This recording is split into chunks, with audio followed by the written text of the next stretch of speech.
Okay guys, mabuhay maligayang pagbabalik. My third video for today. At syempre, nakakatuwa lang kasi nga sunod-sunod katatapos lang ng press ko ng Yellow Rose. Katulad na sinabi ko dun sa vlog ko about Princess Punsalan. And isa nga sa mga bida, at bida talaga siya, ay si Eva Noblezada. Sino ba si Eva Noblezada? Isang Pinoy din naman na nakatira sa Amerika nga. At isa siya sa pwedeng sabihin na parang sumusunod sa yapak ni Lea Salonga. At alam naman natin ang achievement ni Lea Salonga international, di ba? Nag-start yan sa Miss Saigon, kung saan nanalo siya ng award, at nasundan pa yon ng mga iba't ibang musical o theater play sa Broadway, kung saan-saan pa, sa London, etc. And after ilang dekada nga, naulit na naman ang Miss Saigon at napili nga si Eva.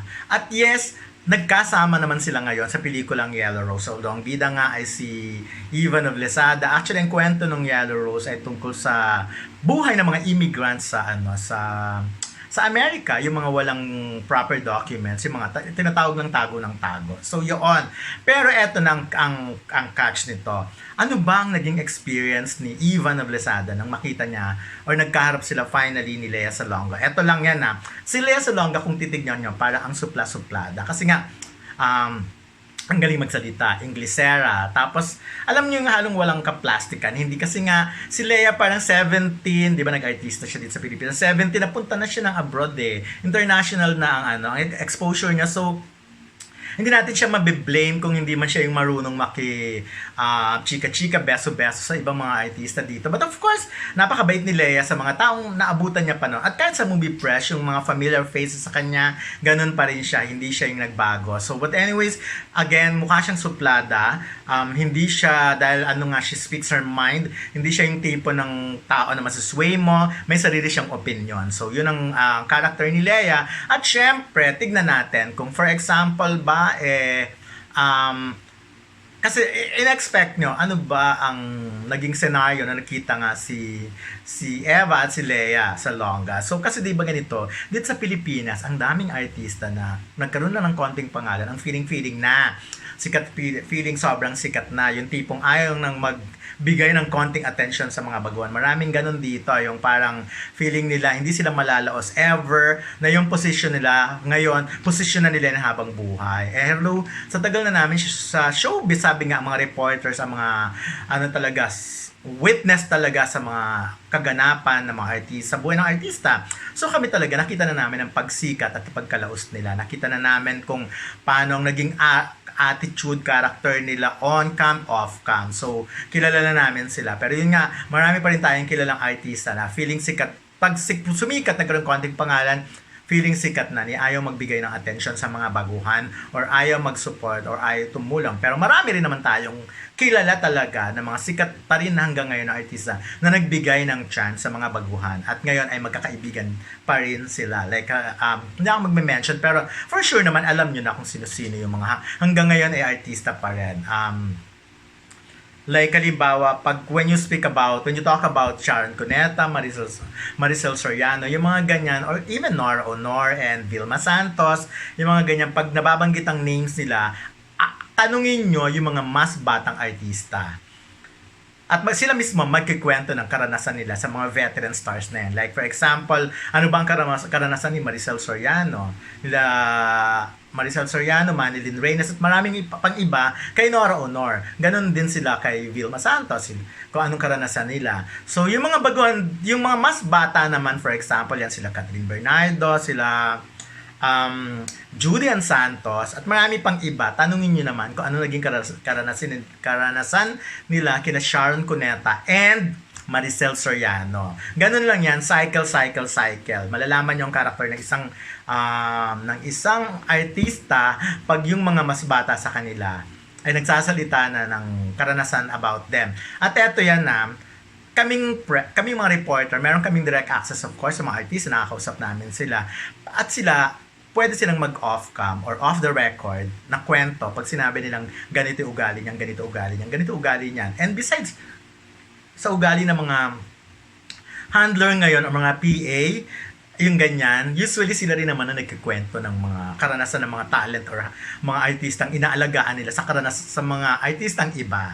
So yun. But anyways, eto nga. So, panoorin natin kung ano ba ang naganap talaga, kung anong naranasan ni Eva Noblezada sa harapan ni Lea Salonga.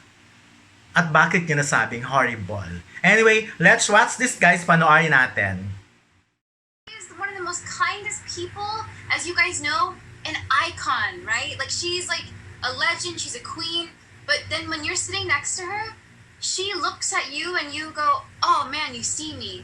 That is so cool. She is one of the most grounded legends I've ever met in my life. The first time, I will say, Alessandra, the first time I met her, I had just turned 18. We had moved into the Prince Edward Theatre in London to start technical rehearsals for Miss Saigon. And Cameron McIntosh comes into my dressing room and says, right, darling, we're going to meet Lea now. We've got cameras ready. And I was like, oh, we're going to meet Lea now? And they have a camera on me. I've never met her in my life. She's also my idol at the time, and still now. And then I see her, and I start crying and shaking, going, it was horrible. So yes, at that time, when I was a young little chicken, I was very nervous, and there was a lot of pressure. But thankfully, Lea understands the importance of knowing yourself and knowing where you are in whatever current you found yourself in the arts, in whatever job you find yourself in. So working with Lea, and thankfully I also, my first 2 scenes really were with her, right, Diane? My first 2 scenes. So it was like comforting to me because I had seen her, I had known her, she'd become my friend and mentor over the years. And my first 2 scenes in my first movie was with somebody of my theater background, one of my idols. So that to me was like, hey, you got it, now go. And she said that to me. She goes, my advice to you as you go on your journey is to enjoy every second of it. That's the advice she gave me. I'll never forget that. But yeah, playing Rose was one of the biggest highlights of my career. I was able to also do a lot of personal introspective digging of myself and making sure that I had no prejudices against immigrants or prejudices against immigrants who were in my family or who had an immigrant story. And it made me, it challenged my perspective on topics that I wasn't confident enough to have an opinion on that was based in reality. So it challenged me to do that, which was awesome. And also to film Yellow Rose when, like Diane said in the beginning of this press conference, to film Yellow Rose when not 30 miles down the road there is probably an ICE raid of a family. That was the pressure for me. The pressure was going, wow, I get to go home to my Airbnb after a day of filming, being an immigrant. These people don't have it like that. So maybe I should look at the things I complain about in my daily life and convert that energy into doing something good for humanity, because I have nothing to, So it was a harsh reality. And also going to ay nako, Diane, Casa Marianella. That's where we went to, right, Diane? That's the name of the place.